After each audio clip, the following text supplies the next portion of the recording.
You kept pushing on, but then you went too far. When your ship has sailed and all your dreams are lost, everything is wrong, you feel like it's your fault. Just remember, I will be there for you, baby. Remember, there's nothing out there to get you, don't forget it. When life throws lemons, just call me. Just call me. Just call me.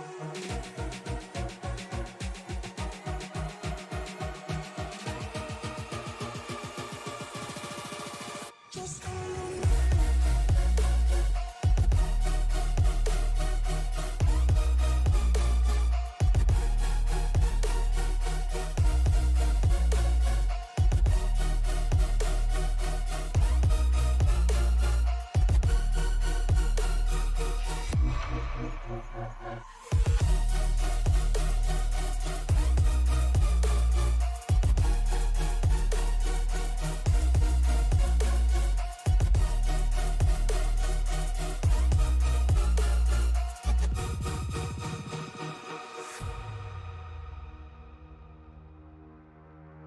You're stronger now than you ever been.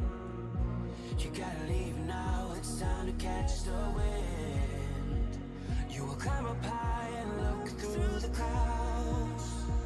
And when you're feeling low, I know you'll bounce back. Oh, and just remember, I will be there for you, baby. Remember, there's nothing out there to get you, don't forget it.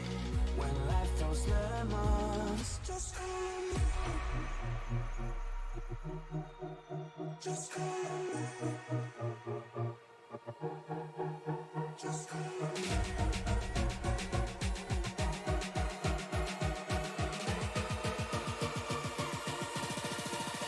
Just call me.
Welcome and good evening, ladies and gentlemen, to the Elite Cup Racing, week number 20 here at North Wilkesboro Speedway. I'm your host, Joe Manella. Join me in the booth, Sam Frazier, and we have got something special in stores for you tonight. This is the first time that the gentlemen at ECR have visited North Wilkesboro, and it's actually the first year in 30 years that the Cup Series is back here for points race. Sam, how's it going tonight, my friend? Well, Joe, it's going very good, actually. I'm super excited because I think this might be my first time commentating for ECR, so I'm looking forward to it, honestly. How about yourself, Joe? Not doing too bad. I'm excited to see what these guys have in store for us. I know, traditionally they run very, very, very clean and have little caution. So I'm excited to see how this race at Wilkesboro goes tonight. A little bit of a tongue twister, but real quick, let's take a look at your race information. We'll be here for 225 laps. Here at Wilkesboro Speedway, brought to you by Boughton Enterprises LLC. We'll have 3 additional tire sets, 3 green, white cautions. Fuel window is going to be at 80%, so no shortage of fuel tonight. And we are actually, believe we are done qualifying, and we're just getting ready for everybody to get gridded up, and we will take it away. Tristan Bailey on the pole tonight. Another thing that Tristan Bailey does, he likes to put it on the pole, and yeah, I'm excited for the rest of the night.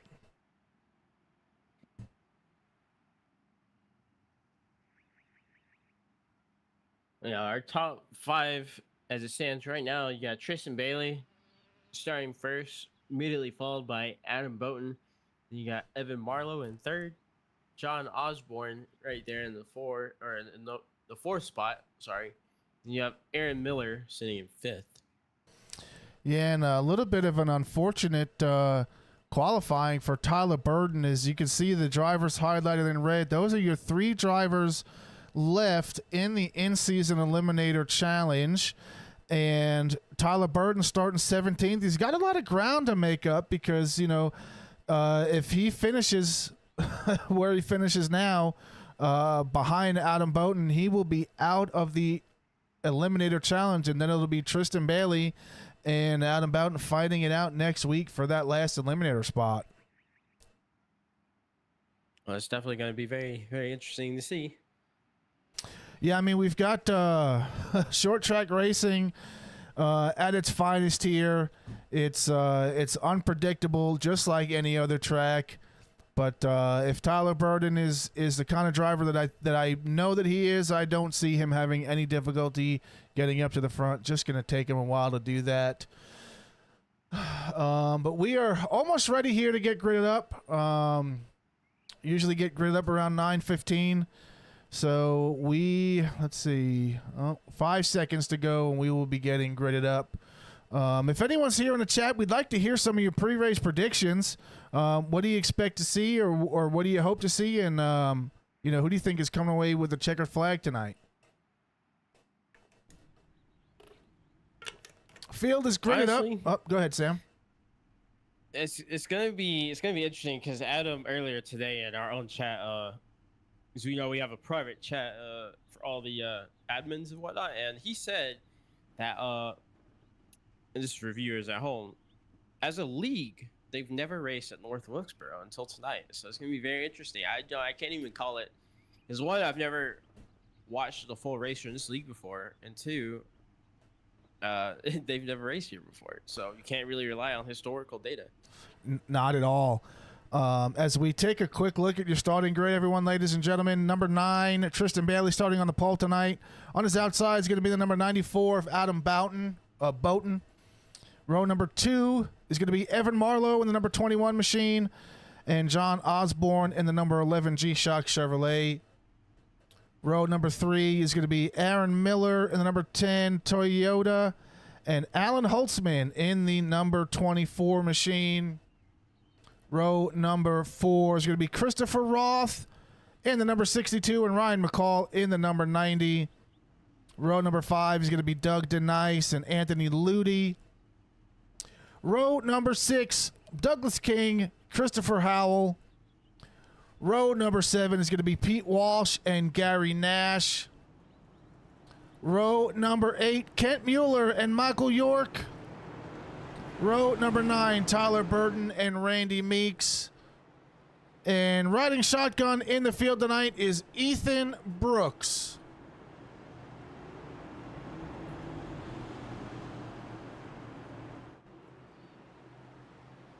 Look at these paint back schemes.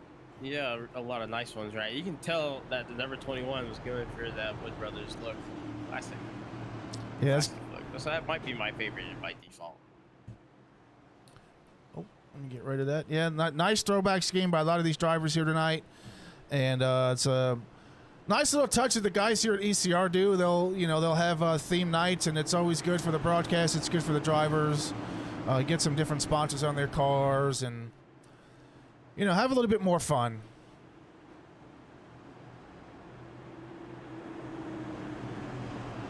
Pace car's lights are out. I'm gonna come down in. Dips down. Tristan Bailey's got the flag. Come around the window world. Green flag, green flag. And so she started zoning green flags out. We are racing here at North Wilkesboro Speedway. Tristan Bailey to the lead right now, immediately followed by Adam Boughton. Them two are already starting to pull away just slightly. I don't know how long that's going to last, but these two are already going to be battling it out like crazy, like you were saying earlier. So that's going to be fun to watch. Yeah, they've got definitely a good jump on the rest of the field. You've got number 21, Evan Marlowe, sitting there in third, not too far behind them. And we'll be curious to see how long it takes for Tristan Bailey to start putting some of these cars a lap down. Yeah, if you look at it, sixth, starting at Holtzman and back, everybody's stacked, not on top of each other, but in extremely close proximity. So unlike cookie cutter tracks and super speedways, you immediately, as soon as the race starts, want to already back off and not do anything crazy for these super long short track races. Yeah, tire management gonna play a big factor here. Fuel not so much, and obviously staying away from the wall and not getting into any incidents and keeping your car clean is definitely gonna play a major factor here. As we see Alan Holtzman right there getting into the wall just a little bit, coming off of turn 4. That's definitely not something you want to do too many times in this race. Oh, he's shaking. He got a little shaky right there. I'm curious about the number 90 car, Ryan McCall, because in practice, he was spinning around a lot. It was really loose coming out of the turns. He had good entry, but just a little bit crazy coming out of them. So it's going to be interesting to see these two battle each other. Yeah, we'll go on the nose cam here with Ryan McCall here, sitting right behind the number 24 of Alan Holtzman, so you can kind of get a little bit of a feel for what these drivers are experiencing here on track, especially under the lights. This track's really fast in these cars. I really hope that they're able to race here in real life at some point. Well, no, they do now. Yeah. Am I right, or have I got that wrong? Yeah, it's been so a while. It's been about 30 years. They just had their first points race. I mean, they've ran all-star races here, but yeah, I think I'm thinking about Nashville. Yeah, they just brought the so Nashville Fairgrounds. They don't race at just the ARCA cars race there, but Not yet. Yeah. It will at some point. I have hope. It's going to be incredible once they do. Let's take a quick look at your point standings right now. Overall, Tristan Bailey's your current points leader. He's got 7 wins on the season, total of 973 points. And you've got Adam Boughton, John Osborne, Doug Denise, and Dwayne Furtick. Your top 5 drivers here. The Eliminator Challenge, I know everybody might know, if you're new here, the in-season Eliminator Challenge will give the winner of that challenge 3 extra championship points, or 3 bonus championship points. And right now we've got Tristan Bailey, Adam Boughton, and Tyler Burden are your 3 drivers left in that challenge. Crazy, because you see you got like 2 wins, 1, 2, and then Tristan Bailey just casually has 7 wins so far. Yeah, Tristan Bailey does what Tristan Bailey does, and he's just extremely consistent all week. And we've got a caution. Caution's already out. Oh, Tyler Burden involved in that crash, as well as Christopher Roth. All right, let's go back and take a look and see what happened to those guys. Kent Mueller also getting involved. Yeah, it's just showing me Tyler Burden. Like the lap car? Yeah, let's take a look here. Tyler Burden in number 6. Let's see. Just gets into the left rear. Squeeze it. And then they go up into the wall. Oh, and then and the number 8. nowhere for Kent Mueller. That was Kent Mueller. That's how Kent got involved. Yeah, he had nowhere to go. Not his fault. Oh, that sucks. We're That really sucks. We're going to take a look at this from Kent Mueller's point of view and kind of see just exactly. Well, you know, if you're down low like that, you're basically in a blind spot coming around the turns. So he probably didn't see. He knew that there was a little accident. He probably couldn't see where these guys were at. Yeah, he So if definitely we were did. on an onboard cam, we probably would have seen that he had a massive blind spot. Is that the 23 that was... What number? Yeah, it was the 23. Ethan Brooks also got a little bit involved. And here's a cockpit here's cam. Wheeler. He won't have time to react. You can't see it happening until he's right there. It was way too late. Oh, that suspension's just ruined. Yeah, unfortunate for those drivers involved in that incident. Yeah, Roth, Burden, and Mueller are all going in right now for damage repair. Is there fast repairs on ECR? That's my question. Do you have fast repairs? They do not have fast repairs. They might have implemented one tonight that I don't know of, but to the best of my knowledge, there are no fast repairs tonight. That's gonna hurt them. Yeah, this will be a very interesting race going forward. You know, you got dudes trying to do moves that you see at like Martinsville and Bristol that you just cannot do here. You clip the apron or the low part of the track in the wrong spot, the wrong speed, and your car is not gonna like you very well. Yeah, the elevation changes here, especially coming out of turn 4, can really get the car unsettled. We've got Tristan Bailey in their Echo Park restart zone, and we're back. Green flag racing here, and he just absolutely destroyed in a good way for him that start. But Boughton right behind him, not letting him get too far away. Yeah, Boughton may not try to challenge him immediately, but he's not going to let him get out of the sights. So that would be the worst mistake to do at a short track race, is letting somebody out of your sights. Look at this. Just all stacked up together. You got Doug Nice, the 11th for Revolution Motorsports. Look at that. Got that five car Michael York, Mark Martin, Throwback.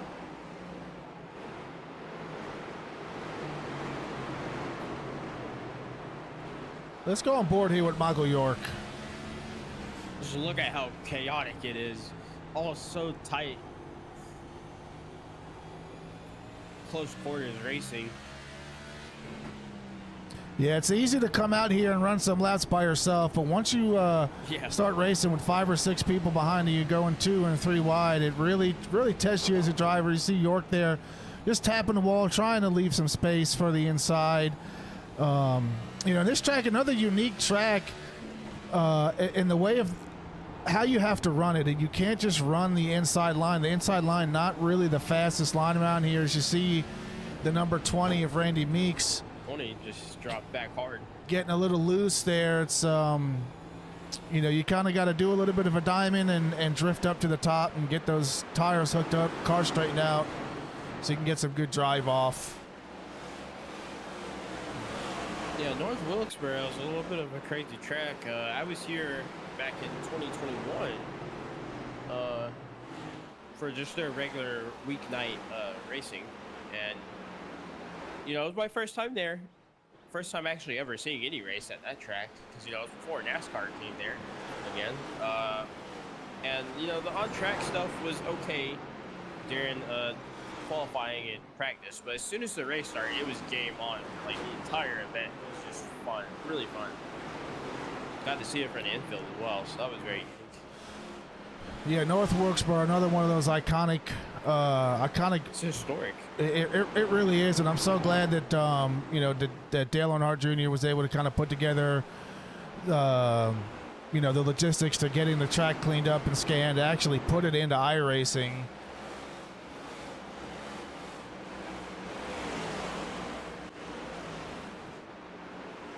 That number 16 cheesy car. He's got the Greg Biffle font. Absolutely incredible by Douglas King. We'll point out the number 20 as well by Randy Meeks, an old Tony Stewart style throwback paint scheme. Home Depot. Yeah, Tony Stewart was he was the Home Depot man back in the day. Yeah. Well, no, Cot era. He was with Office Depot or what was it? Office Depot? I remember it was red. That might have been Office Gen Depot 4 era when he was. Yeah, Gen 4 is when he was in the Home Depot car. Take a quick look at our fastest laps of the race so far. You've got Tristan Bailey with an 18.58, Evan Marlowe with an 18.61, Michael York with an 18.64, Adam Boughton with an 18.65, and Christopher Howell with an 18.67. So some fast lap times here. These guys are only separated by about a few hundredths of a second. When do you think they're going to come in for pit stops? I can tell you everything, even predict the winner for 1.5s and one, or not ones, but 1.5s and 2s. But short tracks, where all my technical expertise just kind of goes out the window. Yeah, so I'm estimating anywhere between lap 40 and 50. Interesting. How come? Like tires or fuel? Fuel. Which would go first? Fuel's going to go first here. I think they might be able to make it 60. I haven't really ran any officials here, so I don't actually know what it is on 100% fuel. I know they ran. And I don't know off the top of my head. We're just going to have to calculate it. Off of the first person that pits, and then when Tristan Bailey pits, because Tristan Bailey is the driver here that pushes his fuel window to the absolute end. So we'll see what happens when the first guy pits, and then when Tristan Bailey pits, and we'll be able to estimate the rest of the green flag stops. Just want to point out that Christopher Howell got in front of Adam, and he's made up 10 spots, fighting his way into second place right now in that number 1 car. Absolutely incredible. Yeah, Christopher Howell, not a driver to count out for any of these races. You can't really count out any of these drivers for that matter. But yeah, Christopher Howell doing an excellent job. As we've got another caution out. Looks like Douglas King. Yeah, Douglas King, Michael York getting involved here. Let's go back and take a look and see what happened.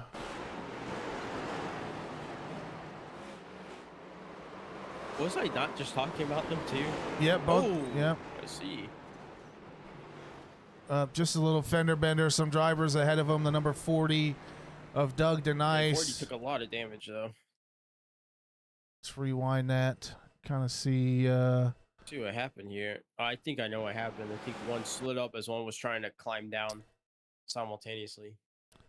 Yes, Michael No, York. the 5 got loose, but yeah, the Nice was trying to come up, but the 5 was already loose, so he couldn't control it, and it's just, that's a racing incident. You can't put any blame on anybody. No, not at all. And then the guys behind him just all trying to lock up the brakes. Yeah. Good avoidance by the 23. He was really paying attention. And 20. All right, well, while we're under caution, ladies and gentlemen, we're going to pay some bills and have a word from our sponsors here. Premier Racing Setups is the longest running setup shop on iRacing. Our monthly subscription options start as low as $20 a month. We offer setups for dirt oval, asphalt oval, and road racing, covering a wide range of cars and skill levels. Built and tested by top-tier sim racers, this isn't just a business, it's a community of competitive drivers. If you want to better your iRacing experience, head over to PremierRacingSetups.com today. And remember, if you don't get one, you're going to chase one. All right, we're coming back.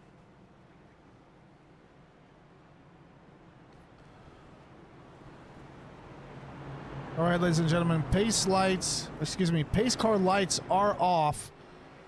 Tristan Bailey opting to choose the high line here for this restart. Christopher Howell be on his inside. And, man, you know, Sam, being here in North Carolina at another North Carolina tracks, I wonder if any of these drivers are going to go to Waffle House after the race. Oh, definitely. You know, if there's any big crashes that are caused by anybody, you know, there'll be words discussed there. It's the only appropriate place to discuss these kind of words. They're coming back inside the restart zone. Green flag is out. Tristan Bailey once again just flies away from everybody else. Just for how is not going to let him get it too far ahead. He's going to try to chase him back down. Number 21 of Evan Marlowe letting Adam know he's going around the outside there as he dives down and steals third. And stay single file out. Very quick how that all happens within one lap. This track is really fast with these cars.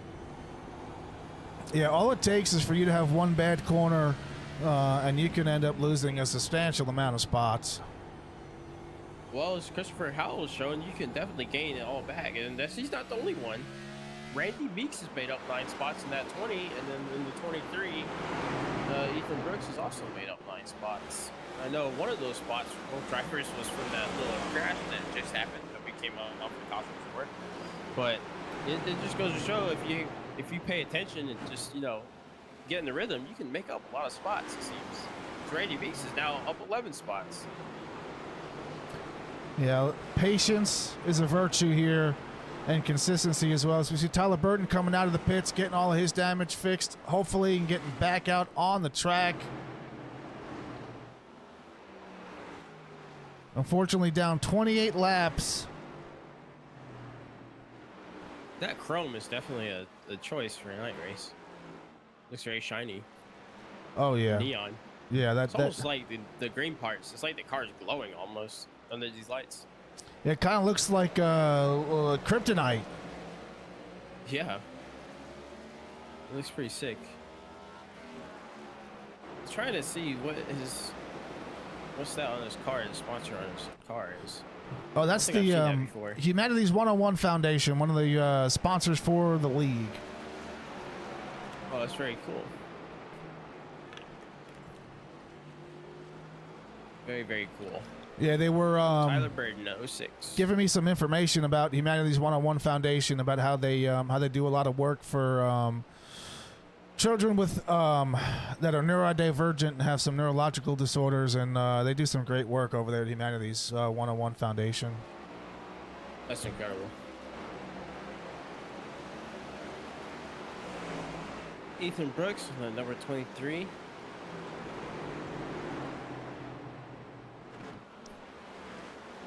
He's got a lot of throwback stuff on there. Stanley Fatback's car. Definitely a choice. Take a look back here at Pete Walsh, running the Milwaukee scheme. I do have to apologize. I'm not exactly familiar with every throwback paint here, but I can definitely spot the ones that are throwbacks from the drivers that opted not to run a throwback scheme. So a lot of classic paint schemes that a lot of people would grow up with. Let's take a look at this battle for 5th place right now. Alan Holtzman trying to hold off Ryan McCall.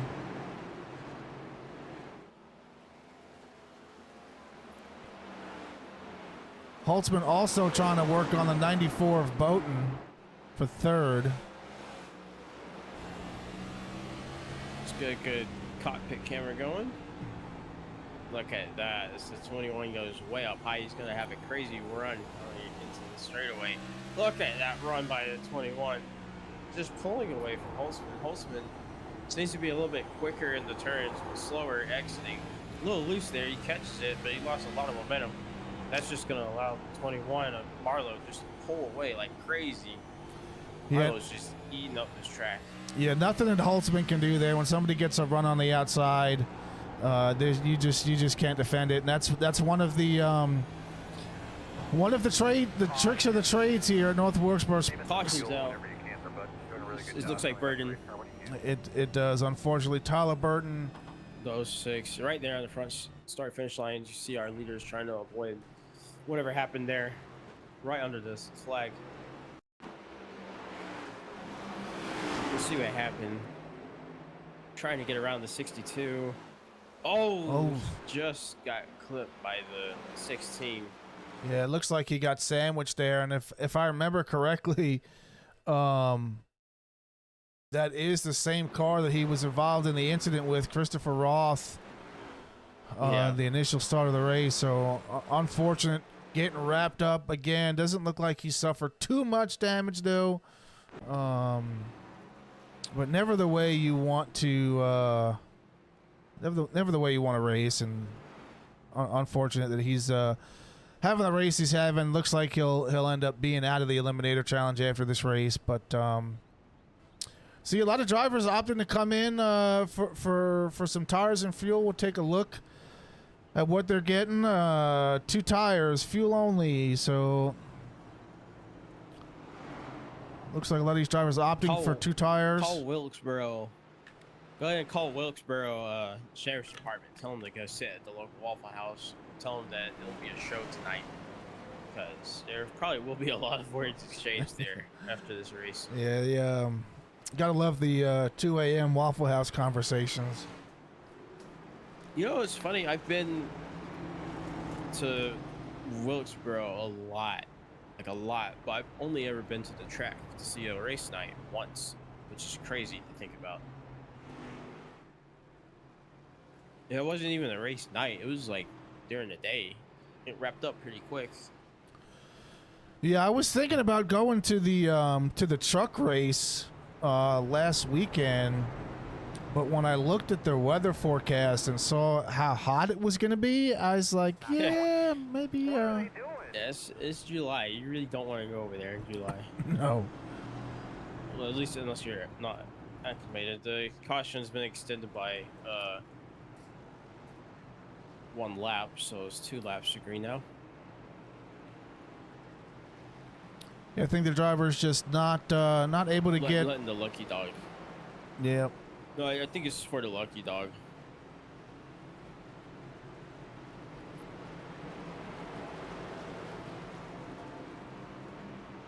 We're at 52 or 57 laps, sorry, out of 225. Still a lot of racing left, and it has been nothing short than a show.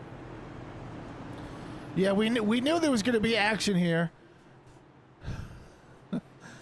As we've got Tristan Bailey back inside the restart zone, get ready to take his monster jump that he usually does. I want to see, because I feel like it's going to go wrong at one point. Green flag's in the air. I guess it doesn't, because once again, Tristan Bailey is in the lead. Is trying to run away, but Howell is not letting that happen.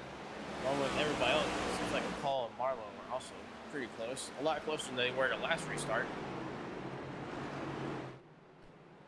All within a second up to Marlowe, and then it goes back to 1.5. It's crazy. Yeah, it looks like the rest of the field opting to go almost single file on the straightaways at least. 95 of Luddy's making some crazy moves. Got really close to the back of the 20, pretty much almost touching him. Let's go on board with the nose cam here. Oh! Back into the wall. Anthony Luddy. Yeah, got to the back of Randy Meeks there. Randy just didn't have the drive off that he wanted out of turn 4, and Luddy just giving him a little bit of a tap there. Is that Adam that he just went by? What's happened to Adam Boughton? He's falling back. He lost 7 positions. I just realized that.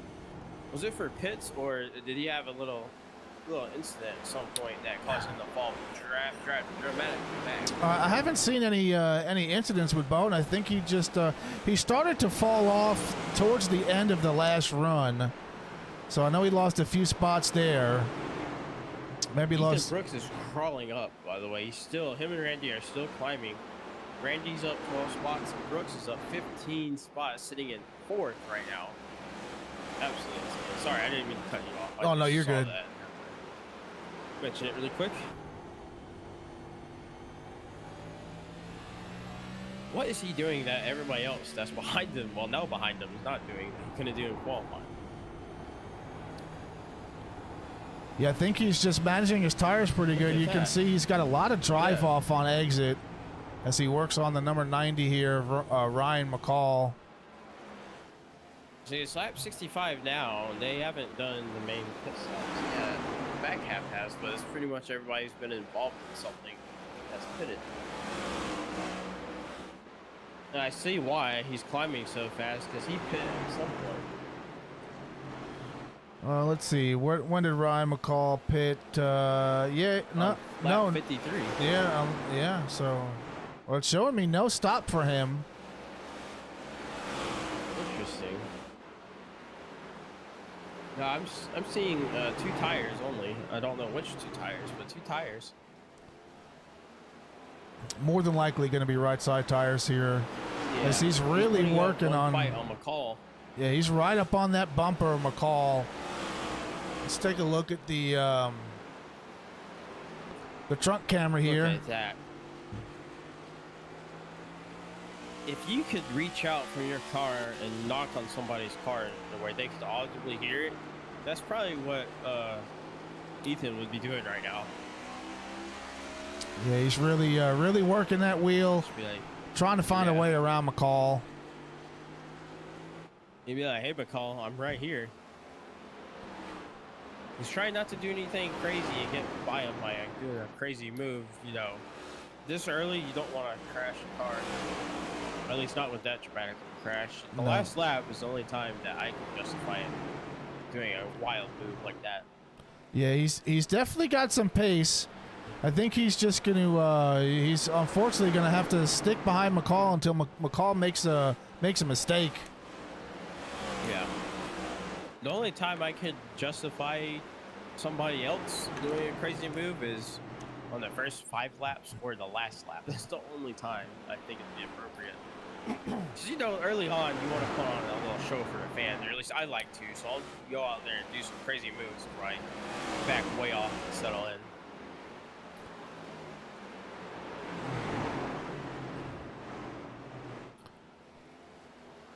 Let's see what we got going on around the track. We've got Randy Meeks.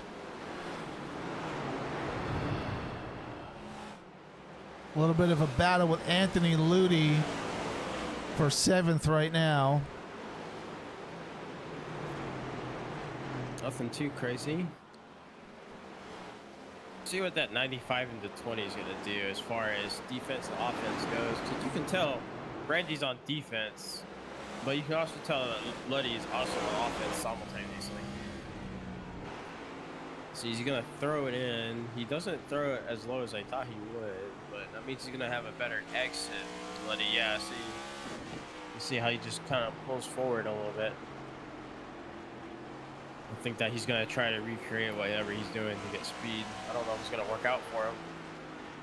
And we see Tyler Here Burton comes that 6 car. Yep. getting pretty aggressive, trying to get at least some of his laps back the hard way. He's definitely got the pace.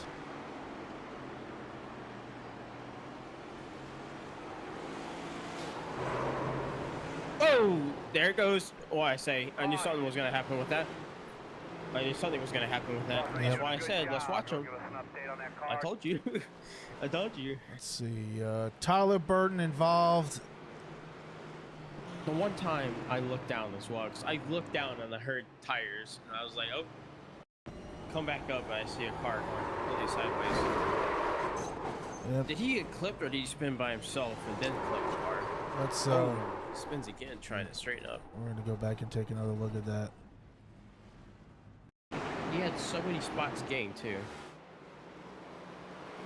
I just self-spun right there, Yeah. and then As you see, it gets 95 of Letty involved as well. yeah, Ludi just looks like he was trying to Just minding all the business, really. avoid it. Let's see. Let's go back here. Anthony Ludi. Yeah, he was just doing what he was doing before, and then spin. That's the 6. He was probably looking up, trying to see what was happening up top. You see, looks like the 16 got hit as well, along with someone else. I Yeah. thought the 16 may have run into somebody as well. Took him to the outside wall. Did he? Oh yeah, right there. You see Yeah, it? he The got- 62 car. Let's watch this. Yeah, so he wasn't looking. Clips the outside of the 95 and the 62 lightly. Gets pushed into the wall. It looks like he got crazy lucky with netcode. Looks like, ironically enough, iRacing netcode was on its side. You saw the tire completely shoot out and just break, or the suspension, and then netcode was like, oh, never mind. Insanely lucky, because that would have been the end of his race right there. Yep. And we've got looks like we had some drivers come in for pit stops. Tristan Bailey coming in, taking 2 tires, falling back a few spots. It's going to yield the race lead to Adam Boughton. It'll be interesting though, because all your crazy fast drivers have all pitted. Green Well, flag, green flag. the other half, there's green flags in the air, didn't. There goes Adam taking off. But he's got Luddy right behind him. And then Howell's immediately in tow, followed by everybody else. Let's see what Luddy can do here against Adam. The 94 and the 95 gonna fight each other with number 1 behind them. Luddy will catch him. That's the one just sails right by him. From Seaville, Ohio. Very interesting.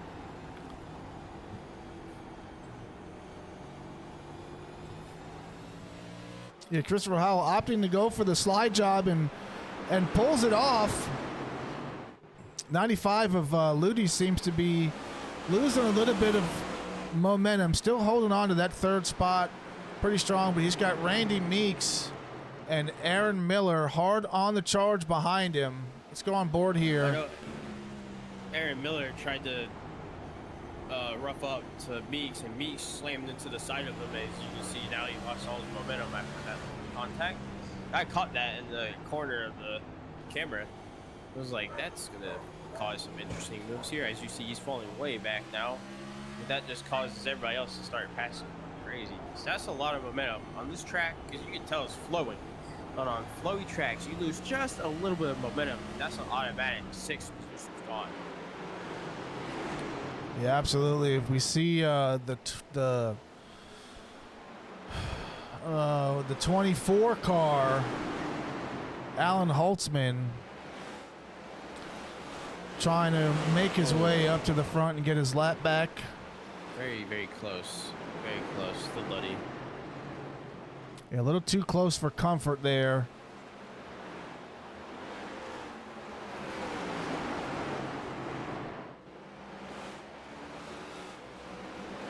The 21 of Evan Marlowe and the Wood Brothers throwback. Yeah, he's definitely racing. He's not just driving. He's trying to race Luddy. Whoa, the 10 sideways. Did he catch it? I think the 10 just caught that. It was a good save right there by Aaron Miller. Stay off of that Barely. wall.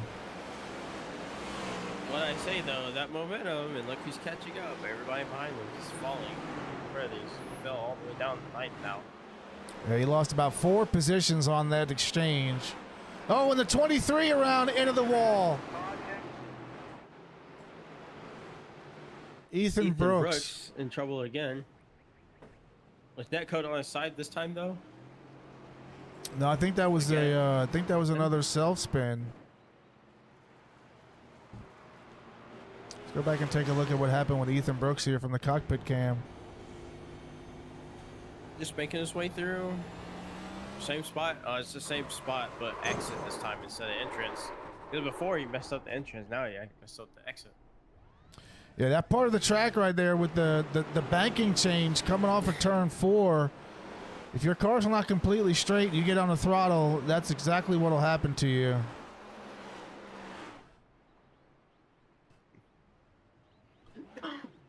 Big damage there for Ethan Brooks. I know last time I was at this track in person right there, and that turn, the bumps there are pretty crazy. So I don't know how they've simulated it on here. So I actually never drove here on iRacing before. Yeah, bumps really aren't that bad. It's the elevation changes they get you. It's You know, it looks flat, Well- but there is some elevation change and banking change. A few tracks have some crazy bumps. I know it's mainly the road courses, and the new one that just came out has some crazy bumps. But a few tracks on iRacing, the bumps are simulated very aggressively, pretty accurate, I would say. I know some of the small, tiny bumps at the Roval in Charlotte is definitely simulated. Yeah. Try to come out of the first little chicane thing, and you go too low, and you're hitting that little tiny bump. I'm not talking about the turtles either. I'm talking about like the physical track has a little dent in it, and they've got that narrowed down. So I don't know how well they've done it on North Wilkesboro, at least with this version, the current version. Yeah, you like to think that iRacing would get it, you know, as close to realistic as possible, especially with the way that they've done, you know, all the other tracks. I know they definitely want to oval, so I wouldn't be surprised.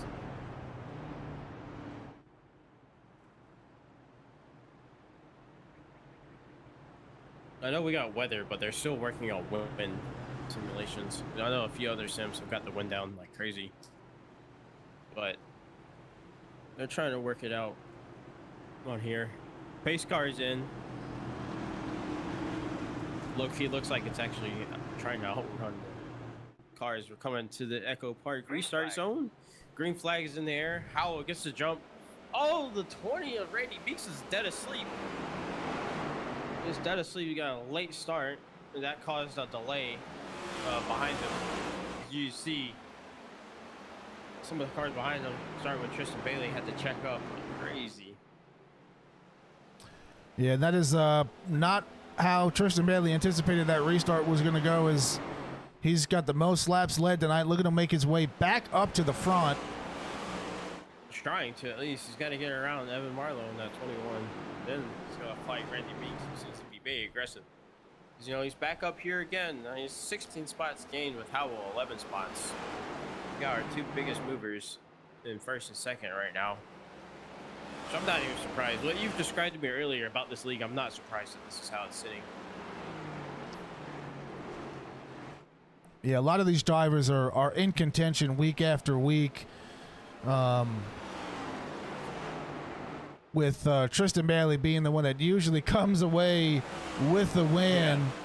But you know, he's not unbeatable, right? It's not you know, he's definitely lost some good battles for the win. As you see him sitting back here in third, looking like he's making his way up front. He's running some good lap times. Let's take a look at the fastest lap time around. Randy Meeks, well, Evan Marlowe now running at 18.76 on the last lap. So yeah. Got one car trying to come out of the pits right now, Pete Walsh. I don't know if that's going to cause any chaos with our leaders or not.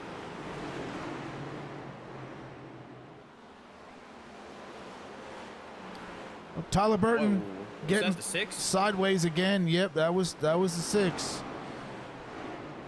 Every time I look away, something happens. Hey, he caught it though. No flag, so he didn't hit anybody. I feel like these guys might be getting too aggressive on either the brakes or too aggressive on the throttle. Yeah, if I'm Tyler Burton, I mean, you're 30 laps down. You're out of the Eliminator Challenge. I think at this point you just kind of want to be patient and survive and finish the race and come away with some points. Yeah.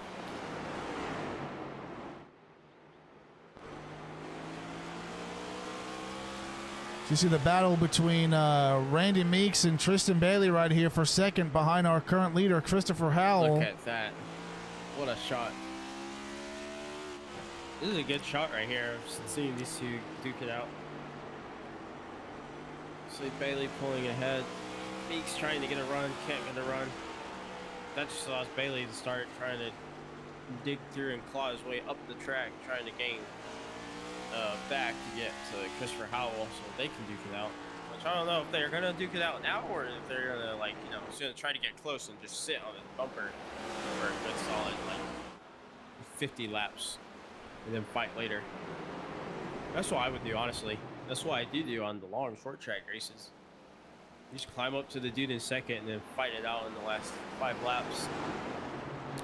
Yeah, Crash Tristan. him out if you have to. Yeah. Just a little tiny bump. Little friendly bump and run never hurt anybody. That's why I never like to be first in short track. I always like to be second. Because that's when I usually do the crazy thing, like I was saying on the last lap. I'll do something wild if I have a run. Well, and it's also see where the weak spot is. Take advantage of it. Exactly. You can sit behind somebody, and you can see exactly the lines they're taking. You can mimic theirs to keep pace with them, and then when the opportunity arises, you make your move. As we see Tristan Bailey starting to gain some momentum. Got to the right rear quarter panel, now side by side with Christopher Howell through turns 1 and 2. Look at that hook. Tristan just has all the grip. They both pitted at the same lap though, so it's just going to come down to skill at this rate. You can't blame the car. You could say that Howell, as you see Tristan Bailey get ahead and Howell around the bumper there. You say that Howell ran too hard and lost the tires, which I mean, it's been enough laps where that probably could be an effect now, but can't deny Tristan Bailey's talent here. Yes, he just makes the pass look very easy.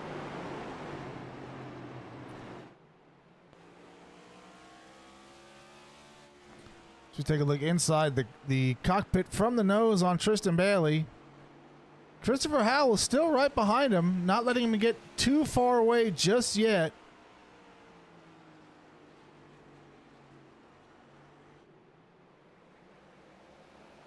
Here's to see over the next 10 or so laps how Christopher Howell is going to deal with this. Tristan Bailey in front, knowing how fast Tristan is when he's got clean air at least. Randy Meeks in third. He's fought his way up. He's up 15 spots, sitting in third right now. A little light, gentle love tap. I wouldn't even call it a love tap. I don't even know what you call it. A slight brush of the wall. Oh, looks like we got one driver. Number 21, I think. Evan Marlowe. No, who was that? I swear I saw somebody. 24. The 24 of Holtzman. I don't know what happened to him. But he went to the inside and disappeared into the pits. Curious why Meeks is sticking to this line and not trying to copy what Howell and Bailey's doing. Because, you know, it's like you said, he's trying to look to the inside now, but he was copying perfectly Tristan's line. So I'm curious why Meeks is using the opposite line of both of these. I wonder if he's just trying to use that high line to get momentum on exit and try and set up for a pass. Holtzman's out of the race completely. Do not know what happened there. See if we can go back real quick and see exactly what happened with Alan Holtzman here. He's there. This lap 107. He just spins. Oh, that's the worst thing you could flip. Yep, head first. That's truly unlucky. That's suspension, son.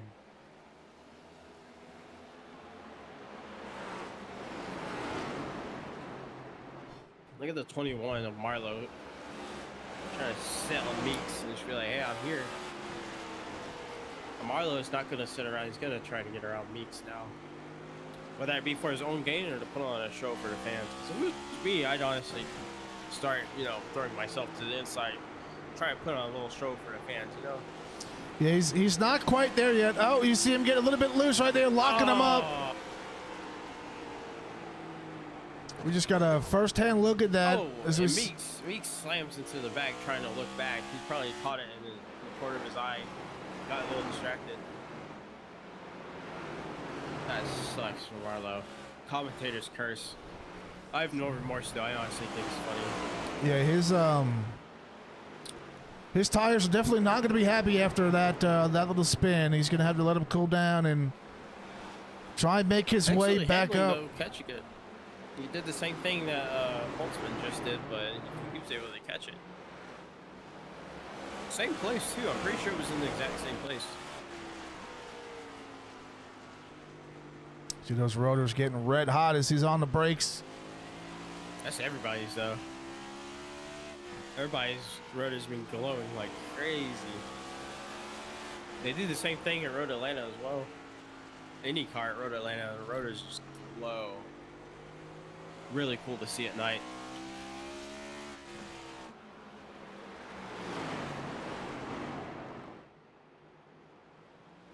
A little bit of a battle back here for sixth. Aaron Miller and Evan Marlowe are trying to make up some ground.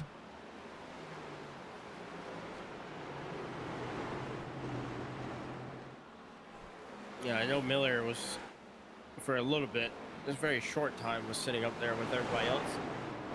Then fell back like 6 spots immediately. Yeah, it seems like he's gained 1 spot back. Still 5 spots behind.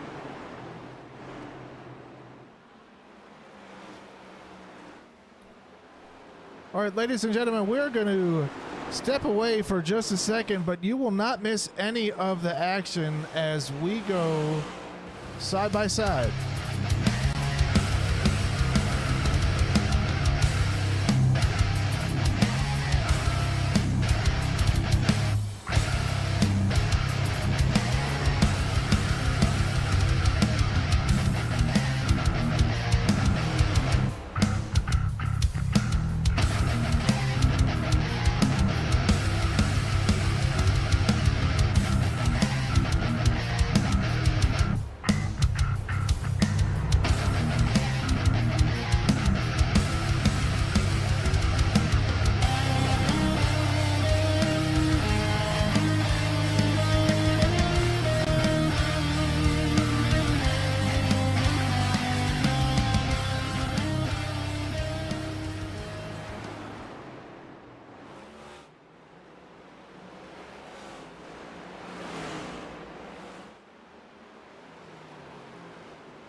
And we are back.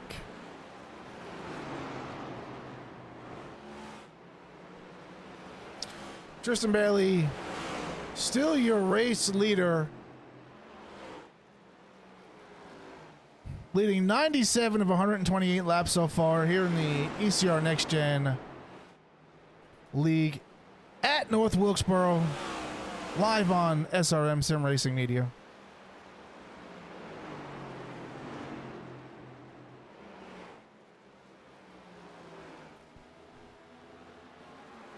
Take a look back here at this battle for 6th and 7th.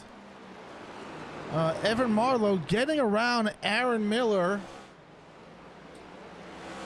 So we go on board here with Aaron Miller. Going to try and make up some ground here on Evan Marlowe. Evan Marlowe bouncing back after his mishap just a few laps ago.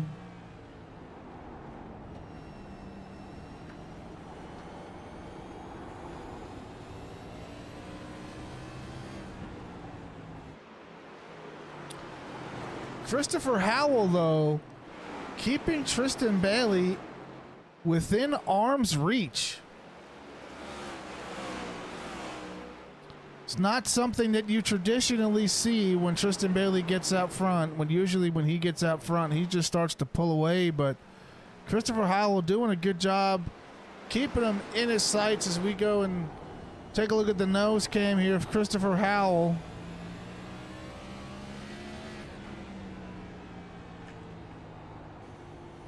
From Moyock, North Carolina. So not too far from North Wilkesboro, honestly. No, not at all. As you Look see, at that. Christopher Howell getting right up on the left rear of Tristan Bailey. Tristan Bailey into the wall just a tad bit.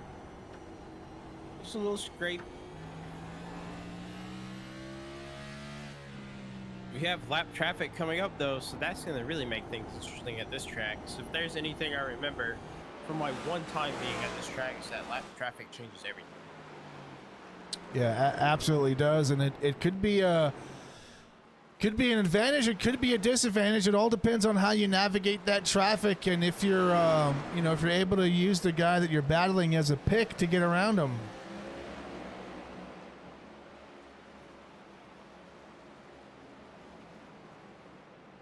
What I like to do at short tracks with lap traffic coming up, if I'm in the lead, is that I like to immediately get right up behind the lap car if I know it's really slow.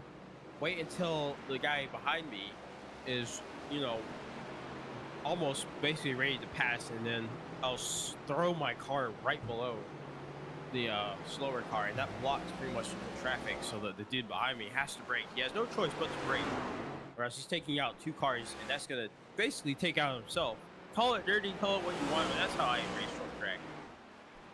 Yeah, you got to be aggressive getting around some of these cars, and if it calls for it, it calls for it. You get into a position where guys are fighting to stay on the lead lap, but sometimes you just gotta take what the track gives you. Look at that.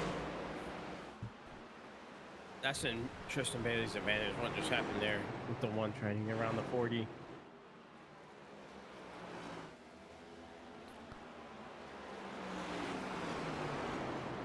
It doesn't look like Howell lost much time on Tristan Bailey, just maybe about a half of a tenth during that exchange.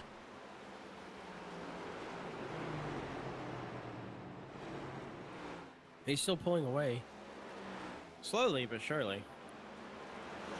Still more lap traffic that they're going to catch, though. Very, very, very, very soon.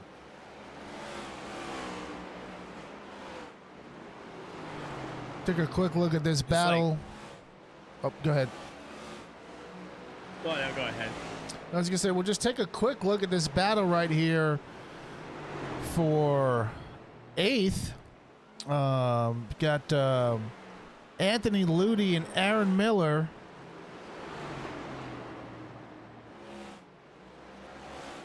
Miguel, which that's a joke to the conversation that I had earlier with them in their little team chat. We've got Walsh and Nash battling it out right here for the top Milwaukee 10 spot.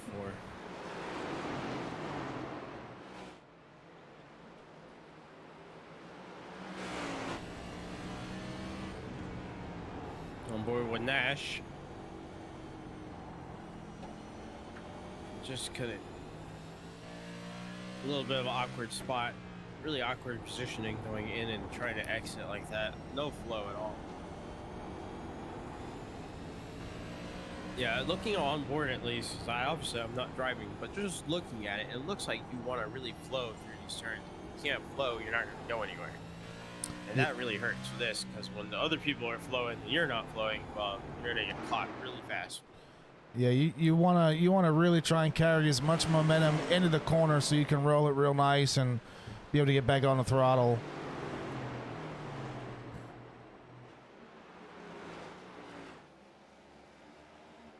Yeah, I know some other short tracks you want to, slow in, fast out, but here it's just get through the turn without slowing down. You'll be fine.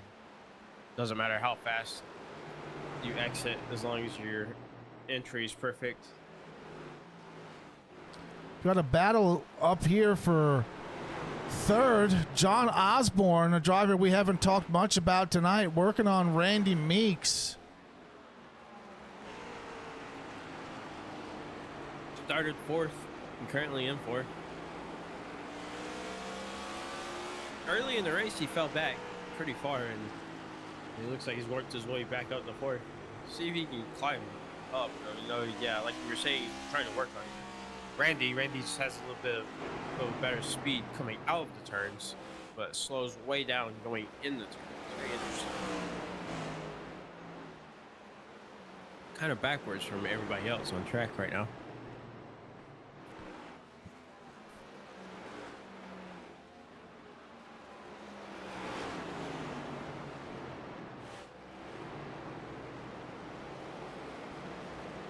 Not bad as we are about to turn lap 150 of 225.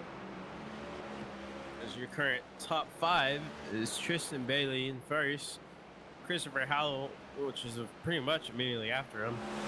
Randy Meeks a little bit further back. And then fourth is John Osborne with Adam Boughton sitting fifth, number 94 Toyota. The only Toyota in the top 7, actually. This seems to be the Chevy show tonight, Joe. Yeah, it sure does. Chevy's taking up your top 4, and they're taking up 6 of your top 10 spots. You've got 6 Chevys, 3 Toyotas, 1 Ford.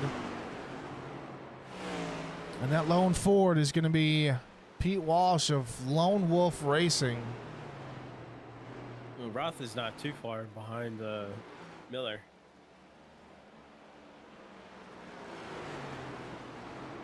Or Nash, I should say. Not Miller, my bad.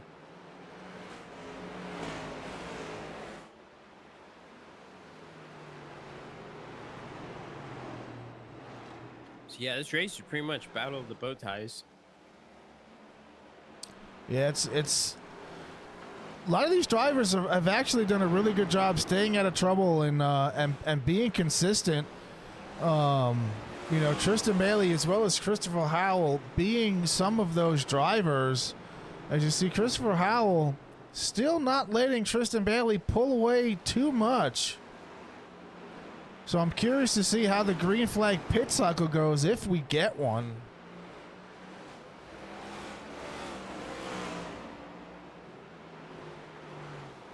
It's been about 78 laps since Tristan Bailey is pit.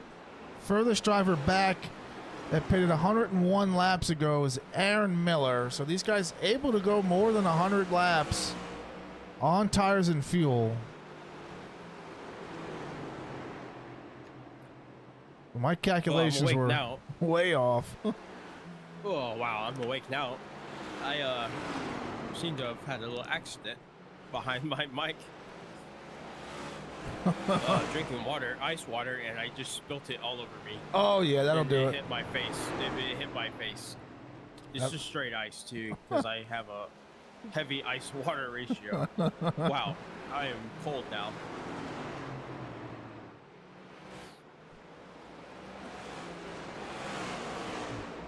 Crazy, because for you it's like what, 10 p.m. or something like that, right? Yeah. East Coast? Yep, 10 p.m. on the East Coast here. Yeah, for me, and Honolulu time is currently 4:16 p.m. Oh wow. Yeah, I still have my whole weekend left essentially after this race.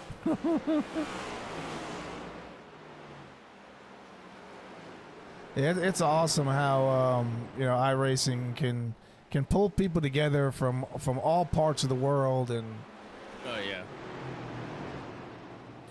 all sharing a common sim interest. racing in general, too. Yeah, yeah. When I started sim racing, I was actually for road racing outside of Oval, Project Cars 2 on PS4. I was racing. My first league was in a Australian league for like a week. Oh wow. Yeah, I still keep up with a handful of them. Very cool people.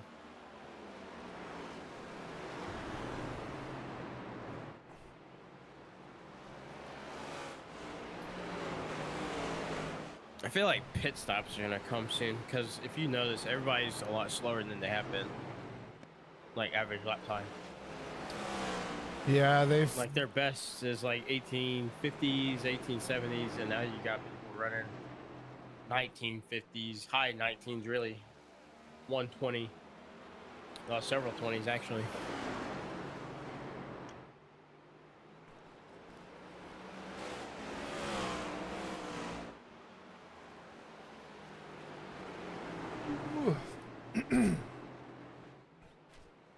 Yeah, just about a second of fall off, about average throughout the field, and we should see. I think we'll see pit stops here, maybe within the next 20 or 30 laps.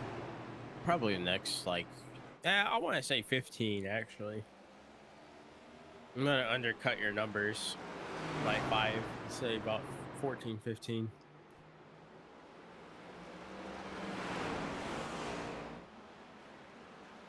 Tristan Bailey working through some lap traffic there, putting Pete Walsh a lap down. And now only 8 cars on the lead lap.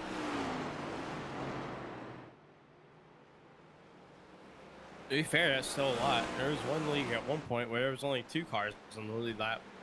I've seen Very that many long race, so times. It's not a fun night. It's not a fun night. So I will take 8 happily without complaining.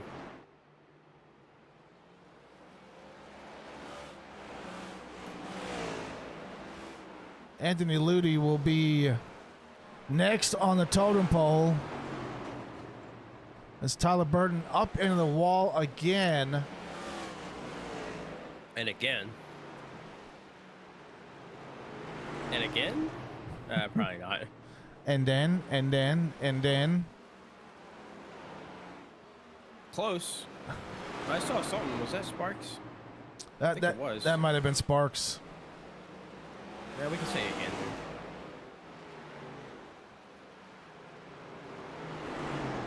I think we cursed him because he's the only one where we praised his paint scheme. We may have really actually put a true compliment curse on him. We just might have.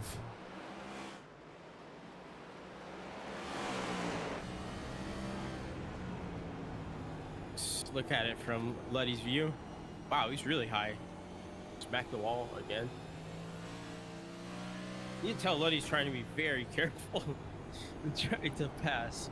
Because if he tries to go for a pass, he smacks the wall again, might spin. Here we go. He's going for it. He's going for it. He's going for it. He's down low, low, low, low. He's getting by.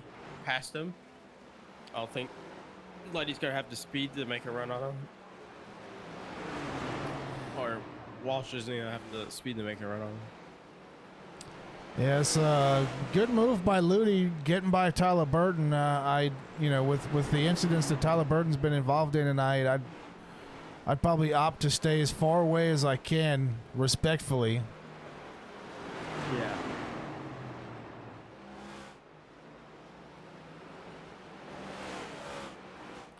But Tristan Bailey and Christopher Howell not far behind them. It'll be interesting to see them try to get around the 6.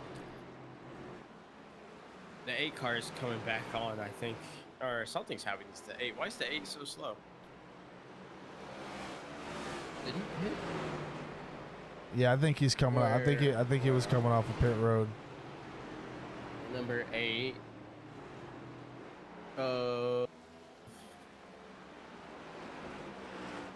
Muller. Yeah, Kent Miller. No. Oh, you know what? He is a part of that one incident. I think he just got back out on track at some point. Yep, you're right, because he's showing 104 lap downs. Yeah. Yeah. That's insane. Props on him for even continuing the race. I would have left.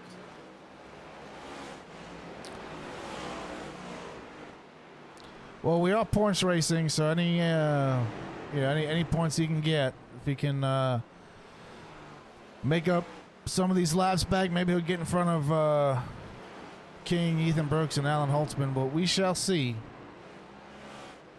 What do we got going on with our leaders? Where are they sitting behind right now? Oh, here they come. They're about to pass the 40 of the nice. And Bailey's There pulled goes out to about Tristan. 1.3 seconds over Christopher Howell.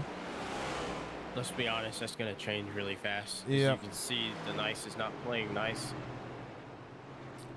I wouldn't play nice either. What do you think? Is Tristan Bailey going to be like, all right, dude, got on my way and move him? I don't think so. I think the nice changed his mind.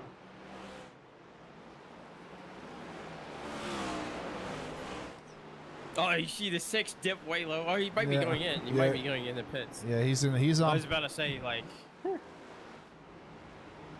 wow. I was really hoping for something interesting to happen. Like, what was it? 2008 Talladega trucks, I believe. Coming out of the pits. I already forgot his name. But he just came straight into the pack Yeah, we saw some of that this year at Talladega in the O'Reilly series. NASCAR. Yeah, but that clip will go down in history. Oh yeah.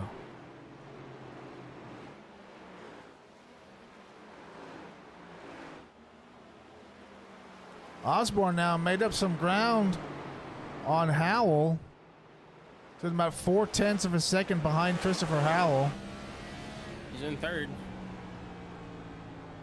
Wonder if he can pass Howell. Would he want to? Does he want to? What is he thinking? What is going on in the mind of John Osborne?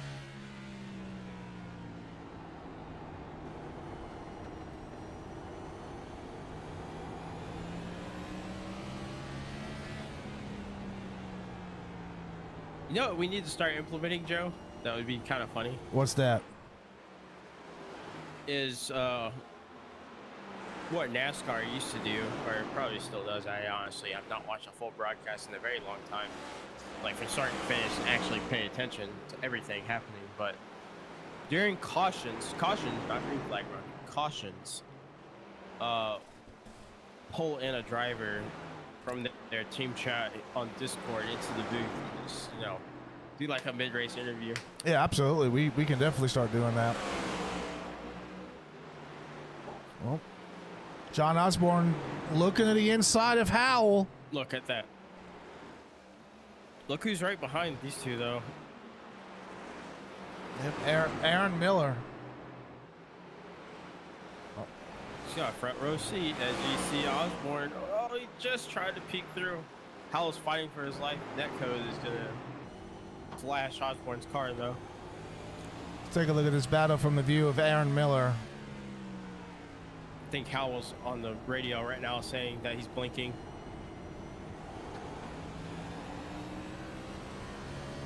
Miller's watching this go down in real time. Front row seat, too. You cannot get a crazier view than Miller's view.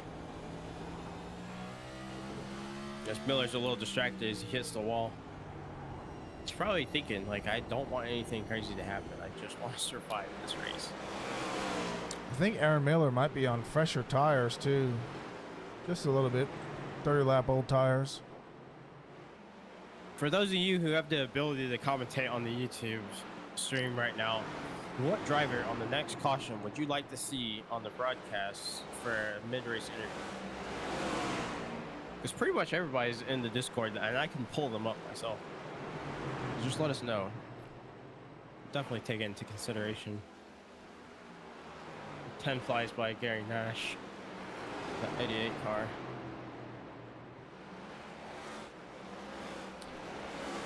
Seems like Nash might be struggling because he's super slow compared to the 10. Now, I know the 10 is copying Howell's line pretty much perfectly, but still, he's really slow. Yeah, it looks like Gary Nash is about 0.5 off of the pace of the number 10 of Aaron Miller.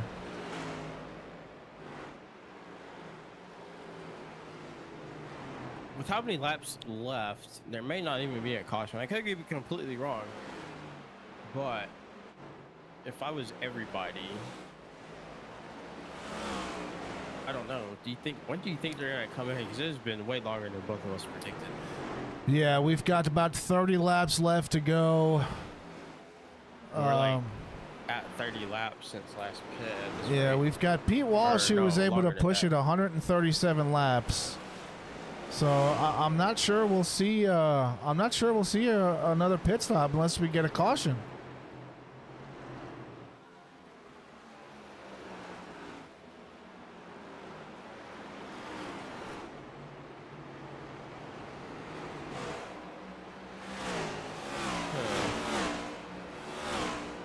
Have Burton and Mueller slam into each other to cause the yellow flag to go out.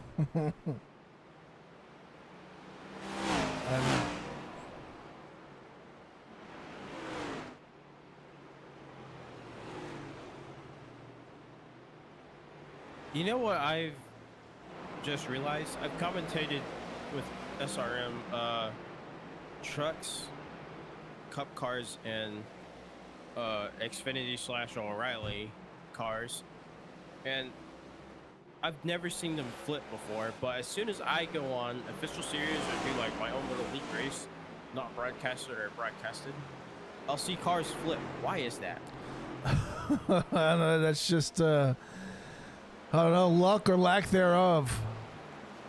Because if I was to do a hosted race with this exact setup, I promise you somebody's going to end up upside down. Oh yeah, and I think I think the fact that it's a hosted would probably play a factor in there. Guys kind of tend to get a little crazy in there. Well, there's nothing to lose. It doesn't affect your license. No. And if you're just doing a hosted with random people who don't know, might as well. Yeah, and we've got a little bit of a change up front. John Osborne up into second. Christopher Howell falling way off pace. Now 4 seconds back. Evan Marlowe sitting in fourth.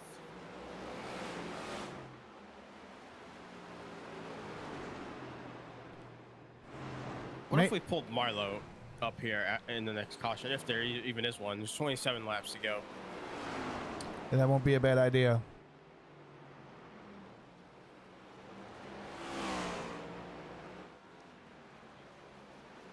Looks like some drivers coming in for a pit stop. Pete Walsh.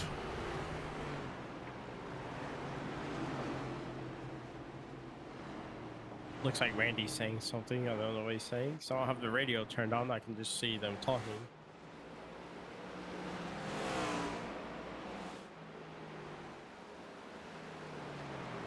Where is Tristan Bailey? He got around Bailey. Do you think he lost momentum? That's a good question. Let's what happened? What did we miss?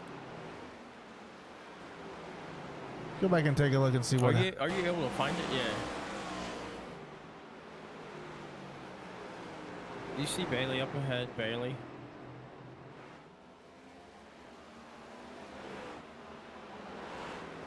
Eleven gets around the 90. He's fine. You hear that scraping? Was that Bailey that scraped the wall? I don't think so. Fast So what forward. happened here? Yeah. Oh, that's how. That's how. Yep. Oh, no way. Was his impatience gonna cost him this race win? I think it just might have. Yep. Contact with the 20 of Randy Meeks. Impatience trying to thread the needle. That'll yield the race lead to John Osborne with 21 laps to go. Tristan Bailey's going to have a lot of work to do to close that gap and reclaim his lead. Top four all pitted at the same time last time on 76, so I don't know.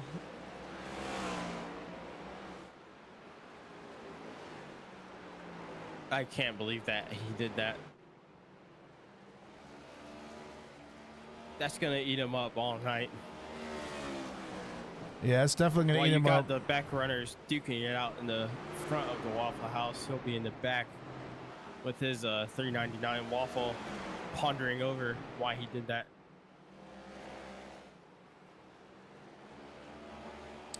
And Randy Meeks suffering some damage after the exchange there, having to come down pit road.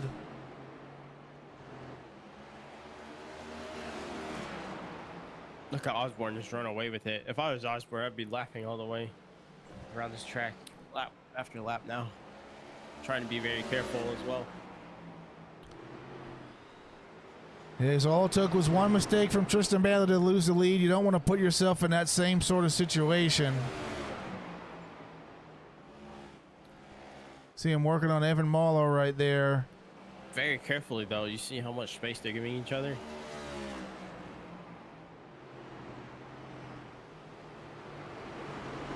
You can tell he's trying to be very careful. It's not getting too greedy on the throttle. Very smooth on the throttle.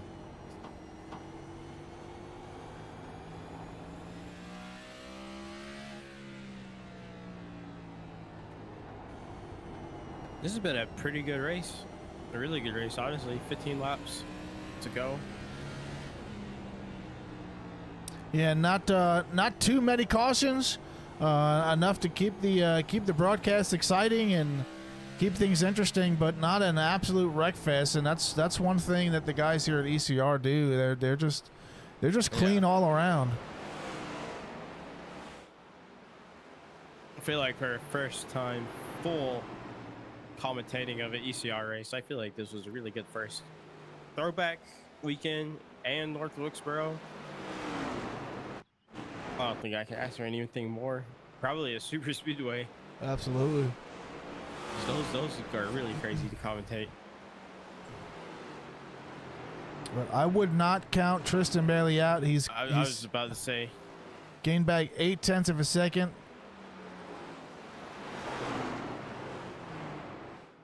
There's still 12 laps, so he's definitely possible for him to crawl back and fight Osborne. He's running 0.2 faster than Osborne right now. It's just enough time, but he'd have to do like a last. It'd come down to the last 3 laps if it stays like this.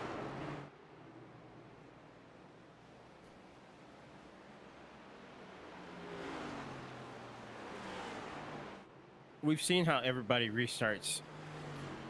It does not matter if Bailey starts as the outside or the inside. If a caution comes out with these two and 1 and 2, he's gonna have a fight on his hands. Osborne will. Yeah, and they'd only have they'd only have 2 other drivers to compete for the race off of pit road. Is they're now the only 3 drivers left on the lead lap. Yeah, so they both better hope that nothing crazy happens.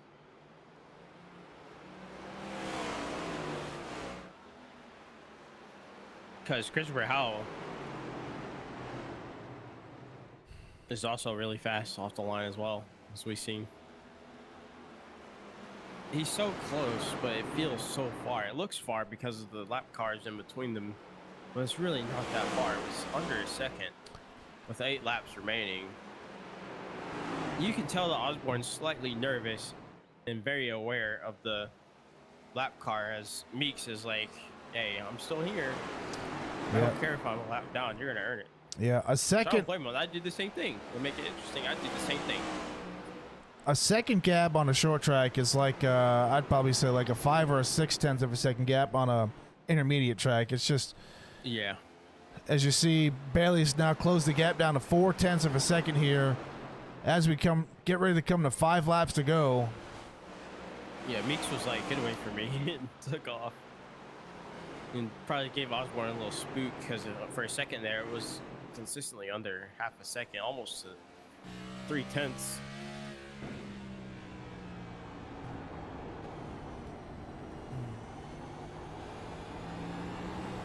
At this point, it's going to come down to driver's skill because the tires are gone. If you look on onboard, you see their hands, the tires are gone. There's no tires. Little slight tap on the outside. You can tell he's pushing hard.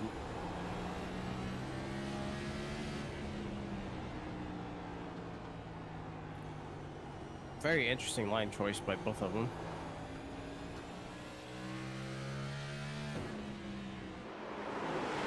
This is definitely going to be a battle here down to the last lap. Tristan 3 Bailey. laps remaining. Within just 0.2 of a second with 3 laps to go. Why, I tell you, if I was Bailey, I'd start trying to push hard. Very hard now. But what's going to happen? Will they collide into each other, though, on the last lap? Bailey's got momentum on the outside line. Whoa! Look at that. It goes down the inside, coming from the very top. Who's going to have the better pull away? Oh, Osborne's not going to let it go. White flag is out. Tristan Bailey and Osborne are side by side right now, going into the turns. They're going to come to the back straight, side by side. A little wiggle by Tristan Bailey is going to let John Osborne take the lead. I cannot believe it. That little tiny mistake let Osborne take it. That little tiny wiggle let Osborne take it. Just like we've been saying the entire 225 laps, just the littlest mistake can cost it. And as you see there, Tristan Bailey coming out and exit, just wiggled the car. That let Osborne take it. I can't believe it. Yeah, that was a wild finish right there. It was side by side all the way until the entry of turn 3, and Tristan Bailey just, with that little bit of a mistake, allowed John Osborne to take the lead. It'll be Osborne in first, Tristan Bailey in second, and Christopher Howell taking that third spot. Osborne earned that one. He paid attention. He had the patience, and it paid off. Yeah, he definitely earned that race win.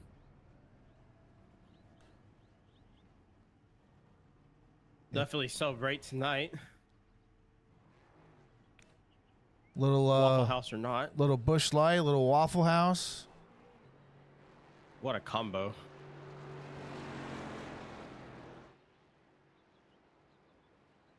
Dude, Waffle House to sponsor SRM. It's possible.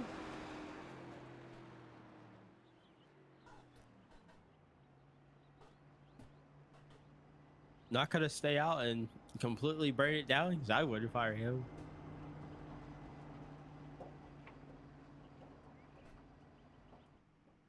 What a finish. Your top 10. John Osborne coming away in first. Tristan Bailey. Little mistake costing him the win. Coming in second. And Christopher Howell in third. Adam Boughton in fourth. Anthony Luddy in fifth. Aaron Miller in sixth. Randy Meeks in seventh. Evan Marlowe finishing up in eighth. Ryan McCall in ninth. Then a Ford, the only Ford in the top 10. Pete Walsh, also the only Canadian in the whole field. Very crazy. All right, we're going to go ahead and we are going to speak to our third place finisher, Christopher Howell. Christopher, this is Joe and Sam in the booth. You got a copy? Yeah, you got me? I do, man. So hard-fought battle here tonight, coming away with a third place finish. What are some of the things you experienced on track, and what kind of difficulties or positive things happened for you throughout the race? The last run from the last caution was difficult because basically I had to save fuel. Just so did Tristan. We were both in fuel saving mode. We knew we didn't have enough fuel to make it to the end. I think we were about 7 to 10 laps short. So we were pacing. So that's why I was never really putting pressure. And when he got to me, I just let him by. I was just like, I gotta save fuel, you know. He mentioned he ran out of fuel on the backstretch, and I had enough fuel to make it the whole way. But obviously, I was still pretty slow. I think I finished like 15 seconds back from John. So, but once you start getting off your line, man, the tires just they start going away pretty quickly. And once I started just getting moved around because of traffic, because you know those guys knew they weren't going to make it, so they went in and got fresh tires and fuel, banking on caution, and they were just able to put pressure on me, and I couldn't keep my line anymore. So kind of just lost my train of thought, my focus, my rhythm. So it's whatever. I still take a P3, and it was fun. You know, I led some laps, so all in all, pretty good race. It's just it's a weird track because, you know, I could roll the bottom really good, but that high line is just ridiculously fast. Like, no matter what you do, the high line's always going to prevail. So, yeah, that's my takeaway from it pretty much. Yeah, we were watching the high line have the momentum all night, and you know, unfortunate night for some of these drivers getting caught up in a lot of these wrecks. But you know, he came away with a third place finish tonight, which will obviously help your championship points. And yeah, so before we let you go, man, anybody you want to thank or give some shout outs to? Yeah, I just want to thank, like always, we're thanking the league admins every week. They put up a pretty good league and keep us in check and make pretty good calls. So just want to thank them. And obviously you guys broadcasting every week. You know, the improvement every week is great. Can't wait to go back and look at the broadcast from this one. That last stint was, I think, 125 laps. So And then, of course, I just want to thank my family for allowing me to do this, and that's pretty much it, man. I ain't got nobody else to really thank. I have no teammates, so can't thank teammates. But yeah, Well, all right, Mr. Howell, we congratulate you again on your third place finish, and we look forward to seeing you next week, sir. all right, appreciate it. Y'all have a good one. You too. All right, Sam, I'm going to get Tristan Bailey queued up here for you. Ugh. And we've got our second place finisher here in the booth, Tristan Bailey. This is Joe and Sam. You got a copy? What's up? Hey, Tristan, tell us about the whole race. You led 169 laps, and then you were trying to fight Osborne for the finish. What happened in the last 3 laps? So it was crazy up here from our point of view. I went for a move to get through some traffic, and I shouldn't have took the move, I guess. And then I ran out of fuel going down the backstretch. When you ran out of fuel, that was on the very, very last lap, on the white flag lap, right? Yeah. Wow, that's just. I mean, you put on a show for sure, and you know your skill, being able to pull away like crazy on the restarts is, you know, definitely something to note. I know you have 7 wins already in the championship, with everyone else averaging like 1 or 2.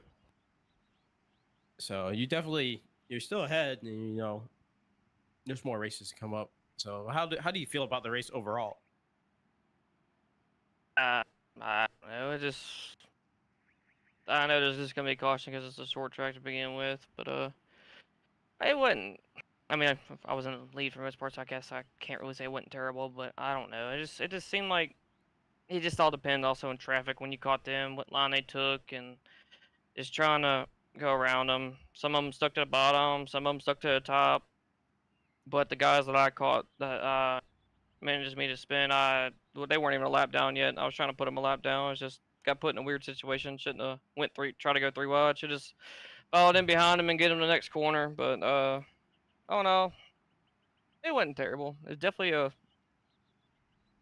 different than the old pavement because I've only driven on the Yeah. old one, so this is new to me tonight. So Yeah, definitely a crazy show. Is there anybody you would like to mention? my wife for watching, and then parents for watching, grandmother for watching, you guys broadcasting it, Adam and them for running the league and stuff. Eons, and then I know Tyler didn't have a good finish, but he was on a makeshift rig because he's at a friend's house. He went to Indy today. He's going tomorrow as well. So It's very exciting. So yeah, again, congratulations on your second place finish. I know you were trying to aim for that first place finish as everybody else is as well. So yeah, have a good thank night, you, man. You too. Hope to see you in the next one. See you. All right, and that is going to bring in our race winner, John Osborne. John, you got a copy? I am here. Yeah, and you are. he's excited. He sure is. Second win of the year comes at North Wilkesboro, man. What are you experiencing right now? How you feel? And I needed that one. I really did. I had a really good feeling. It felt good in practice last night. I knew running the bottom and saving tires was going to be the call. I knew it would pay off in the long run if we could get a long run, which we did there.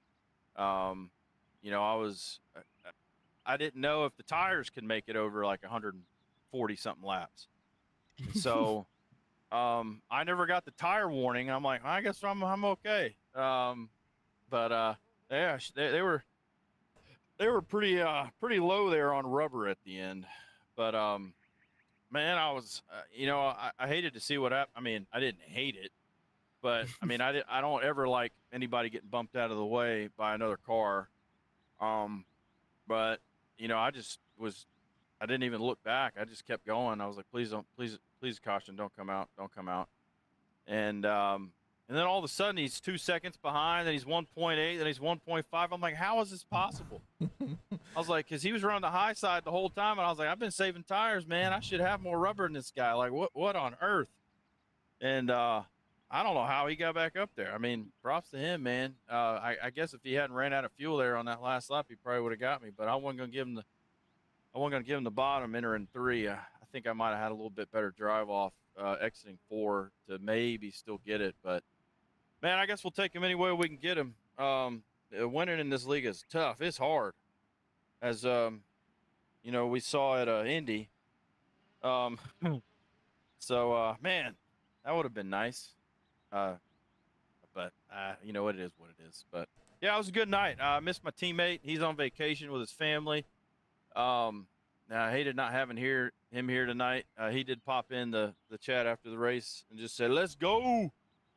And so I told him, man, I was like, if we can get some long runs, I think I got a shot tonight. But the 9's good everywhere. So, but yeah, we snuck one out there. I'll take it.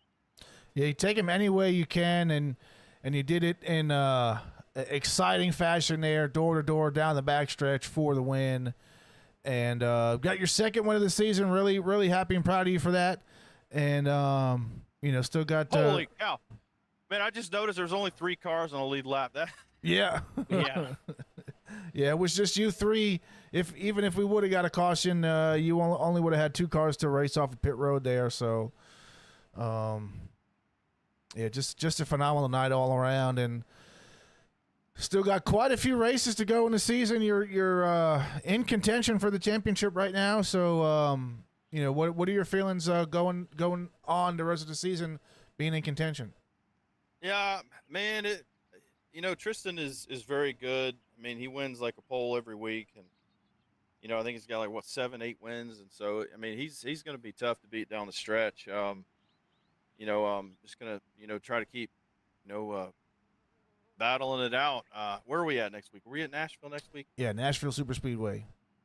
Nashville's a good track for me. Very very excited to go there. That's a fun track.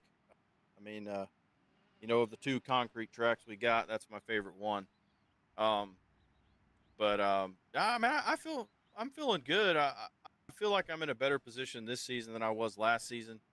I found some speed, figured out a few things, especially with this car. Dirty air is so bad. You all know that.